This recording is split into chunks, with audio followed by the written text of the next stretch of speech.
যখন মাইয়েতকে কবরে শোয়ানো হয় তখন সে তাকে দাফন করে যাওয়া ব্যক্তিদের হাঁটার খসখস আওয়াজ শুনতে পায়। এরপরে তাকে যখন শুইয়ে দেওয়া হয়, সে যদি মুমিন ব্যক্তি হয় তাহলে তার মাথার দিকে তার সলাত এসে দাঁড়িয়ে যায়। দুনিয়াতে আপনি যে নামাজগুলো পড়েছেন, আমি যে নামাজগুলো পড়ছি, এগুলো মাথার দিকে দাঁড়িয়ে যায়। ডান দিকে চলে আসে তার সওম মানে কি? রোজা। বাম দিকে চলে আসে যাকাত।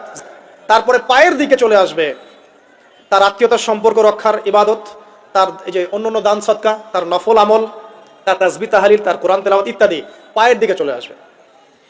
এখানে একটা হাদিস এসেছে, সূরাতুল মুলক যে ব্যক্তি রাতের বেলা তেলাওয়াত করবে, কোন সূরা ভাই?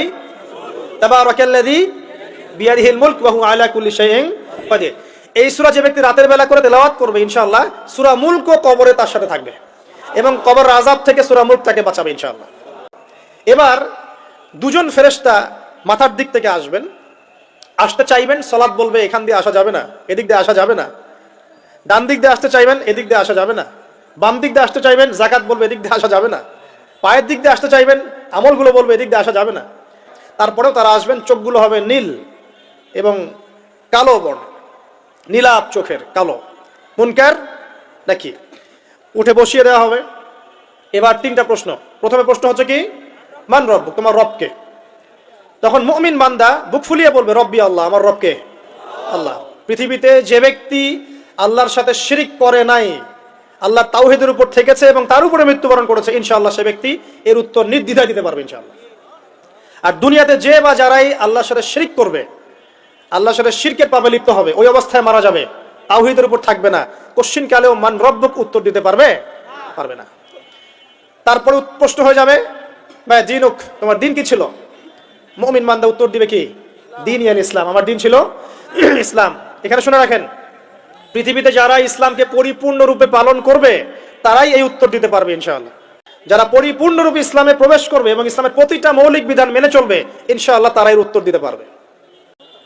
এরপরে আসবে তৃতীয় প্রশ্ন। নবী সাল্লাল্লাহু আলাইহি ওয়াসাল্লামকে দেখানো হবে। যখন দেখানো হবে তখন সূর্য যখন ডুবে যায়, যে দৃশ্যটা আমরা দেখতে পারি না, ওই দৃশ্যটা ভেসে উঠবে এবং মুমিন বান্দা অস্থির হয়ে যাবে, বলবে আমাকে ছেড়ে দাও, আমি নামাজ পড়বো। সুবহানাল্লাহ, এই সূর্য ডুবে গেল বলে আমাকে ছেড়ে দাও, আমি নামাজ পড়তে যাব।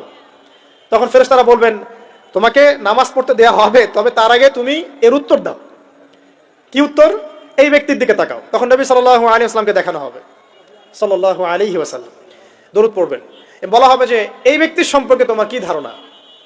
মান হাযা রাজুলু বুইসা ফীকুম, এই ব্যক্তি কে যাকে তোমাদের কাছে পাঠানো হয়েছিল? মুমিন ব্যক্তি নির্দ্বিধায় বলে দিবে যে তিনি হচ্ছেন আমার নবী মুহাম্মদুর রাসূলুল্লাহ সাল্লাল্লাহু আলাইহি ওয়াসাল্লাম। দেখুন, পৃথিবীতে যে বা যারাই নবী সাল্লাল্লাহু আলাইহি ওয়াসাল্লামের সুন্নতের উপর আমল করবে, ইনশাআল্লাহ সে তার উত্তর দিতে পারবে। দুনিয়াতে যারা নবীর সুন্নতের 5 পয়সা পরোয়া করছে না, তার আদর্শের 5 পয়সা দাম দিচ্ছে না, তারা কোশ্চিন কালে উত্তর দিতে পারবে না। তাকে জিজ্ঞাসা করা হবে যে তুমি কিভাবে জানলে এটা? বেশিরভাগ মানুষ তো পারে না উত্তর দিতে। তখন সেই ব্যক্তি বলে বসবে, সেই ব্যক্তি বলবে যে করাআতু কিতাব আল্লাহ, আমি আল্লাহর কিতাব এই কোরআন পড়েছি।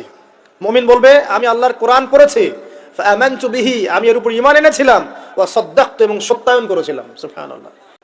তখন তাকে বলা হবে এটা জান্নাতের সেই জায়গা যেখানে তুমি থাকবে। এটা দেখার সাথে সাথে, শোনার সাথে সাথে তার যে খুশি উৎফুল্লতা আরো অনেক বেড়ে যাবে এবং সে কি করবে জানেন? সে পৃথিবীতে ফিরে আসতে চাইবে। সে বলবে আমাকে আমার পরিবারবর্গকে জানাতে দেন, আমাকে আমার পরিবারবর্গকে জানাতে দেন যে আমি ভালো আছি।